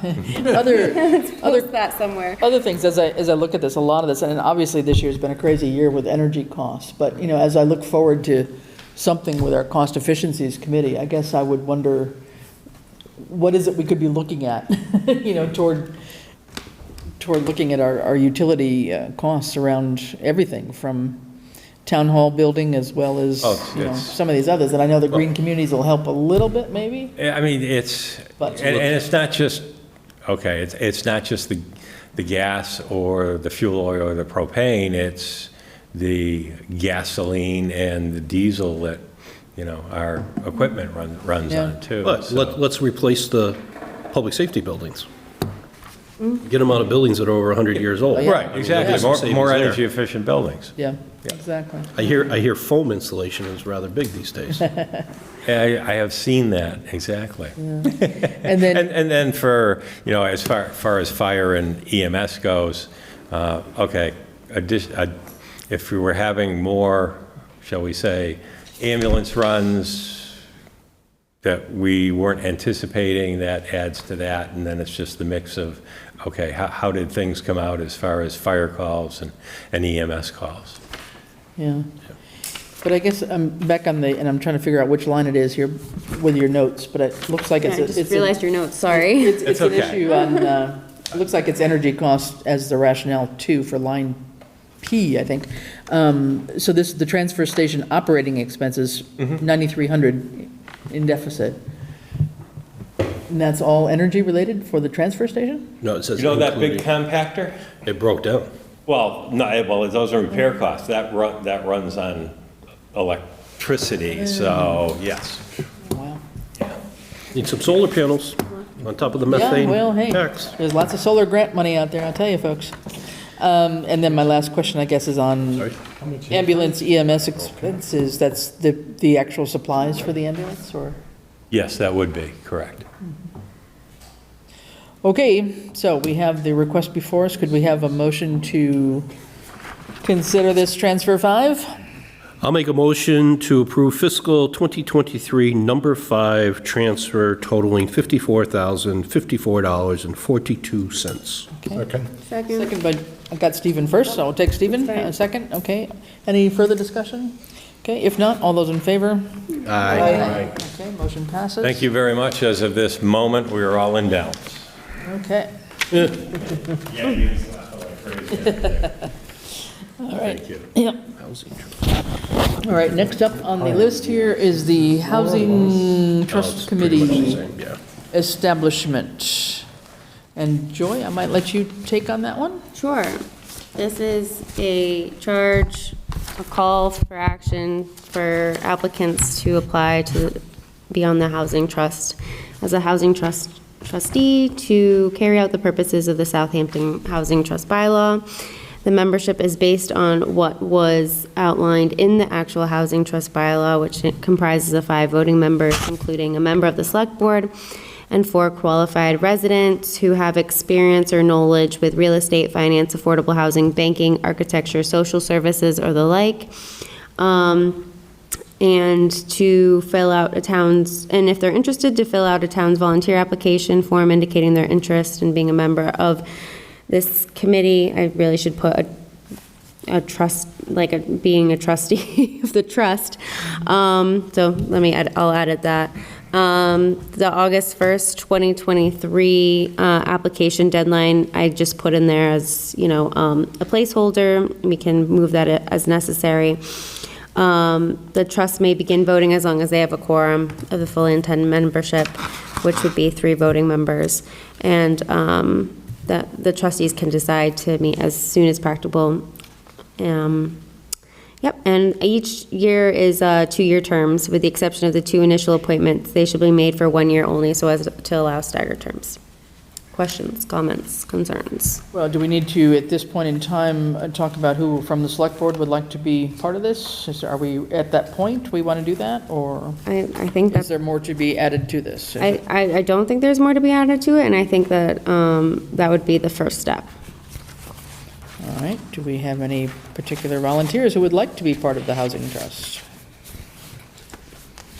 I guess I would volunteer. Second that. That's kind of my. All right, I hear a volunteer voice over here. A little soft, but I think I heard it now. Okay, Joy's volunteering to be the select board person on the Housing Trust. Anybody want to second that idea? That sort of a motion, or make a Dan, comment? Dan, oh, I don't know if I made a motion. Dan, you can make a motion if you'd like to make a motion. I make a motion that Joy Piper be the representative to the Housing Trust from the Select Board. Second. All right, John second, okay. Any further discussion on that? All right. All right, all those in favor? Aye. Aye. Okay, hearing no opposition? Do we need to formally accept the charge? I don't know if we do or don't. I thought we had. But could I be don't wrong. know, because it's based in the bylaw, the Yeah. trust itself. We might want to just, I don't know if we need to just double check. I mean, certainly if we're going to look for our town residents to be on this, which is the key thing, I think we're going to have to do Do you think we more of a, of a write-up in terms of what the trust is supposed to do. I mean, people need to get an idea of what their time commitment's going to be and all of that kind of stuff, which will have to I'm not sure what the time commitment will is. come out of the bylaw, though. I think some of that stuff that was in the bylaw may have to be pulled out as a So, narrative to go. Do you want me to include a 1-pager? I think it would be, on I think it would be the- helpful. Okay. Because that way, when somebody looks at the volunteer opportunities on the website and they want to apply, we've asked people to put in their cover letter as well as the application form, and we're looking for people with specific experience, as you outlined here. I think it's always helpful for people to understand, this is a new thing, and it's going to be a pretty, heavy-duty responsibility here. So we really want people to consider it seriously and really understand what they're getting themselves into. So I think the more information we have, the better. Okay. But we can start out right now with you being that rep, and then maybe come back to us with something in written form that we can, Okay, do you want me to include the charge in that 1-pager or separate? I don't know, is the charge? I would say separate. Separate? Yeah, Okay. probably separate, yeah, okay, separately. Okay, okay. Yeah, so why don't we hold off on the charge for tonight? We'll take them both up at the Will same do. time the next time when you're ready for them, okay? Yep, thank you. All right, thanks. Be good to get that moving along. Yes. All right. Next, TA job description review, and this is just in your package. We made, just put it out here for information. I didn't know, especially our 2 new members, if you had a sense of what our town administrator is all about and what he's supposed to do. And so this is the current job description, I believe, upon which Ed was recruited in 2017. And I've put it in the packages tonight just so that we would have a chance to take a look through it, and then probably, if there's anything, you're seeing it for the first time pretty much tonight, but maybe for our next meeting, just to be sure if there's any other changes we want to put in here, that we make any edits for that, so that we would then be able to go out and start our whole recruiting process. But, John? So I'd like to propose a different approach. Okay. I still believe that we should outsource this process to a firm who specializes in it. And I think this is great starting material with a cover letter. This is what we did last time. Here's our demographics of our community. RFQ, RFP, whichever one doesn't require us to take it. They're the ones that do this throughout the Commonwealth every day. True. They're going to spot, well, why do you have this listed in the job description or not here? Yeah. And be able to help And us this further. was done, I think, through the Collins Center last time, so this somehow went outsourced, I believe, last time, if I'm not mistaken. I think it went to Collins Center to do that kind of thing. But I know there's 3 groups out there, right? So we can just reach out to them and probably, whether you want to do it as chair, or I could craft a cover letter and send it to you if the Okay. committee votes tonight to authorize the Yeah, no, release? that's fine. I think I was, wondering whether, since this is really 5 years old, and that was the thinking at that time, as at least a few of us have been around a little bit longer than Stephen and Dan, if there's something that we think of that, really is superfluous that we'd want to cross off, or if there's something that's really missing in terms of the job duties. But just a note, just for the general public, I mean, the town administrator serves as the chief administrative officer, the chief procurement officer, essentially the personnel director, the chief financial officer, and the budget director, and probably a few other things as well. But it's one of those crazy positions that combines all these job responsibilities into one, which is, in most organizations, you don't find that. This is a very lengthy job description. It's a very that lengthy one. Is And then overstated. just one little thing that I brought up earlier, because you just mentioned it, is, yes, part of my job description is chief financial officer. It's 5.5 years later. Do you want that next town administrator to background to be again around finance, or is at this particular time another opportunity is people with planning experience get into town administrators and town managers too? So, Right, I have said that I think you've got an internal candidate that could fill the chief financial officer position. If you wanted to look at a town administrator with more of a planning background, and that also reminds me, as I saw something from DIGO's office today. I'll be leaving in December. I was your CPO, Chief Procurement Officer. They do have a program, 1 year tuition free, because they want one person in every community to be certified. You may want to think about asking Bradley, or our town accountant, if he is interested in doing that and putting in for, because it's basically, to take all 3 courses, it's about $1,900. It saves the community from putting someone else through that. Yeah, okay, good to know, okay, yeah. And just, so added to that, so I think that was part of my question, John, I think, was, whether we wanted to just think about what we wanted as part of a profile, and whether all these duties really do belong still in one person, before we went out to identify some firms. But what I would envision is the firms that we engage would come in and then ask us open-ended Yeah. questions and saying, here's what you had 5 years ago, to Ed's point. Based on the responses that you gave, this is what we think you want in a town administrator, and then we tweak that. Okay, that may be Document. better than tweaking this, is what you're saying, may save time, it could, yeah.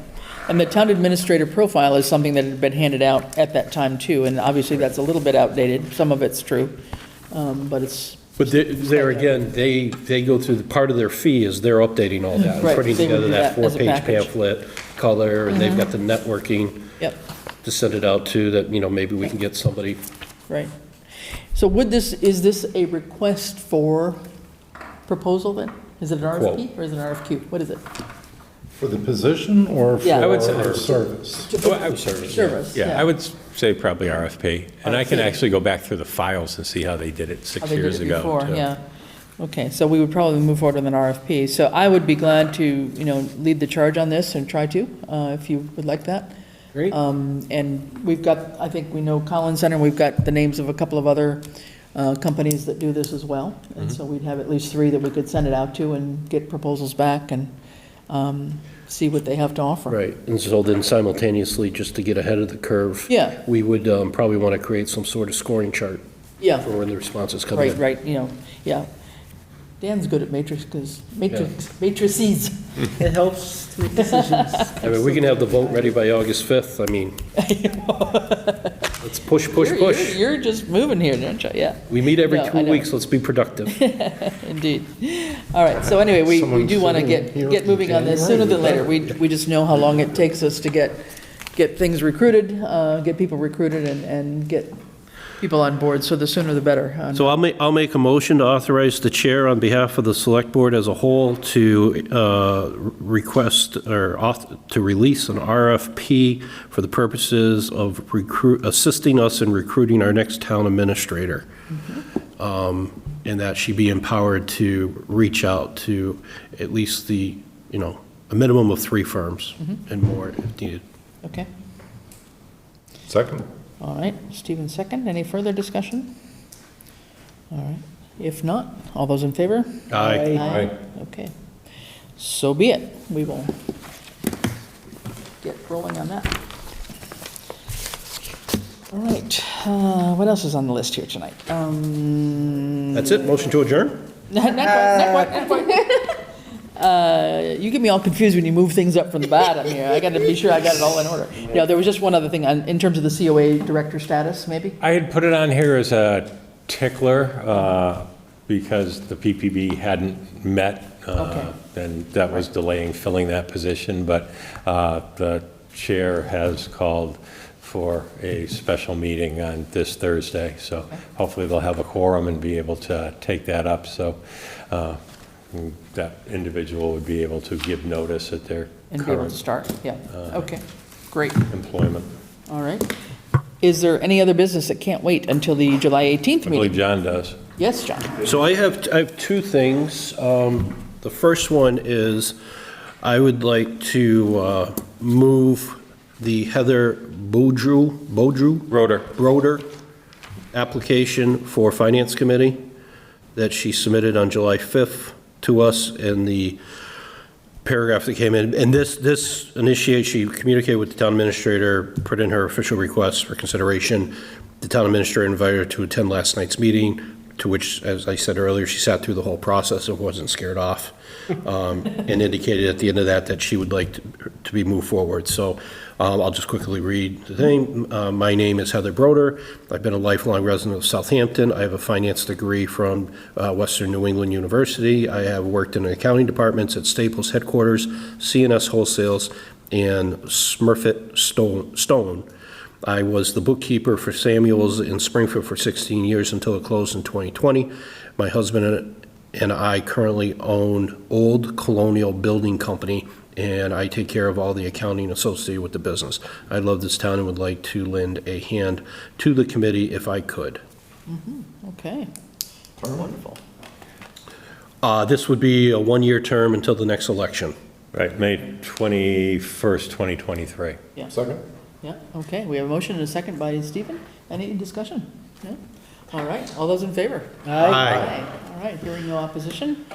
Heather, you've stepped forward, and we thank you. Yes. That's great. Welcome to the party. Yeah. And my second thing is that I'm wondering if it would be appropriate to attempt for either August 1st or August 15th I believe Chief Anderson is ready to come forward with his findings and do a presentation to us. And I would just remind the committee as a whole, the sooner that happens, the sooner we can write the charge, the sooner we can start the search for our next chief. Should we do August 1st? How does that sound? August 1st? Yes. Do you want to do that with a regular meeting, or do you want to have that'd a be a question. Do special we wanna- meeting and just deal with that one topic? I'm okay with a special, I just want it to happen. Yeah. Yeah. I'd like us, the report is going to be probably a good amount of detail now. And I'm assuming once we pick the date, if Chief Anderson will let us read it 48 hours in advance, Yeah. so we're not taking it all in the first time. Sure. Now, several people said they weren't going to be around. So Stephen, you're gone on August 1st, yeah? I'm thinking that is another one I could make. The 15th is for sure out. Okay, the 1st you might be able to be here. Okay, so, We do have 3 meetings in August. right. Can we make it just that, and then if... Maybe we could, rearrange some agenda items. The only thing we would have would be either Senator Vilas or Rep. Pease that might show up in that meeting, which would just be an intro, and we could maybe keep that agenda light for August 1st with a little bit of luck, depending on what's there, and save, the bulk of the work for the other 2 meetings. Maybe we can try and finagle that. So we have enough time. I'd want to really, give this the attention it needs and really focus on on the report and hearing from Chief Anderson? Yeah, I mean, my feeling should be at least 60 minutes dedicated to this. And Yeah. however he's going to. Okay. Let's go for August 1st, and we'll focus the meeting that way, and I think that should be fine, and we'll get the report dealt with. Okay? Good idea. Thank you. All righty. All I have. Yeah, okay. And Ed, I know you had a couple of things toward some revisions of the PQB manual, but we can pick those up. Yeah, I'll add it to the The next agenda meeting? for next Tuesday, the 18th. Okay, all right. Because actually, there's one more I wanted to Okay, write to. right. Okay, I don't think we've got anything else really under old business. Licenses and permits we've done. We've got 2 sets of minutes to approve from March 21 and March 28th. And if anybody's had a chance to look at them, I just saw a couple of typos on names, nothing major on whichever one it was, of course. I need to abstain from the March 21st. I wasn't You present, weren't so I here, won't yeah. move the question. All right, let me just pull out the minutes here for a second. Yeah, it may only be Joey and I that can say anything. Yeah, hold on. Lost it. Pending the edits, I'll move approval of these 2 sets of minutes dated March 21, 2023, and March 28, 2023. Okay, Well, second, all right. for discussion. Yeah, Needed. for discussion, just a couple things on the March 21 minutes. There's a couple typos on the first page under open time, the last sentence. I don't know who Laurie is, but I think it's probably Lisa. It's just, I don't know where that name came out of. The last sentence under open time would be Lisa. And then on page 3, under new business, under open space, Bridget Likely, her name is spelled correctly the first time, but not the second time. So, under open space, about halfway down, new business, Bridget Likely from Kestrel was present, and then Bridget, the second sentence, has got extra letters in it, so just a typo. That's all I saw. So who makes those updates? Say what? Who makes those updates? Is it the? We have a person that Okay. does our. The same transcribes all our person minutes. does the, okay, Right. thanks. Yeah. So we get our minutes all transcribed, and Kathy Ingram, and gets them written in great detail for us. So with those changes, we have a motion, I believe, and a second, yes? Yes. All right. Edits identified. I think we're ready for the vote. Okay, all those in favor? Aye. Aye, all right. Hearing no opposition, both minutes are approved. Abstain? Oh, sorry, I'm sorry, yes, John abstained for March 21, is that right? Yep. And how about on March 28, sorry? I'll vote in favor of those. Okay, all right. All right. Good enough. I think we've got them all paired out here. Good. Okay, nothing else that I'm aware of, pending items. We're gonna get an update on, we're waiting on Eversource on the Green Community Grant to give us some information, to see what that status is. And I think, Ed, you told me that the Upper Palmer Meadow Road is gonna close. Did you give me a date on that, or no? Yeah, we just signed some documents at the Oh, that beginning of was this all part of meeting. that? Yes, we were scheduled to close this Friday, and now it looks like next Friday, Next just to Friday. get those Yeah, because of that, okay. redone documents back Right, to them, okay. so. But And then I yes, think the only other thing is still to reach out to our famous compensation plan people to figure out where we are with that Yep. Collins study. If we can get clarity on that for our next meeting, that would be Yep. appreciated. Okay, so with that, I will take a motion to adjourn our current session. We are going to go into executive session, so let me read the reasons for that. If and we will not be returning to open. we won't, but I think I just lost my page. Who has the agenda? Do you have that? Can I borrow that? Thank you. So, we will be going into executive session per MGL Chapter 30A, Section 21A3, to discuss strategy with respect to collective bargaining or litigation if an open meeting may have a detrimental effect on the bargaining or litigating position of the public body, and the chair so declares. Dispatch, and MGL Chapter 30A, Section 21A3, to discuss strategy with respect to collective bargaining or litigation if an open meeting may have a detrimental effect on bargaining or litigating position of the public body, and the chair so declares. Board of Health Housing. So with that, could I have a motion to adjourn and move into executive session and not return? I'll move the motion. Second. All right, Joyce second. Okay, roll call vote, please. Lumbra, aye. Johnson, aye. Piper, aye. La Valley, aye. Fowles, aye. Okay, we are adjourned at 8 o'clock. Thank you very much.